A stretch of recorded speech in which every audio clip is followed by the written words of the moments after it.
குறை கூறுவோரிடம் நீ கோபம் கொள்ள வேண்டாம். ஏனென்றால் உன் குறையை நிறையாக்குவதே அவர்தான். என்ன குறையென்று உன்னால் அறிய முடியாது. நம் குறையை மற்றவர்தான் அறிந்து கொள்ள முடியும். அவ்வாறு அறிந்து கொள்ளும் பொழுதுதான் அக்குறை நிறையாக்கப்படுகிறது.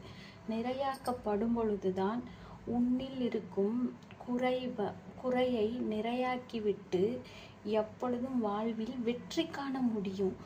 ஏனென்றால் நம்மை பற்றி ஒருவர் எப்பொழுதும் யோசித்து கொண்டு இருக்கிறார் என்றால் அவர் நமக்கானவராகத்தான் இருக்க முடியும்.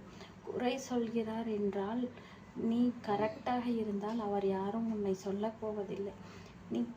நீ வேற செயல்களை வேற மாறி வித்தியாசமாக யோசிக்கும் நிலையில் கரெக்டான முடிவு உன்னால் எடுக்க முடியாது.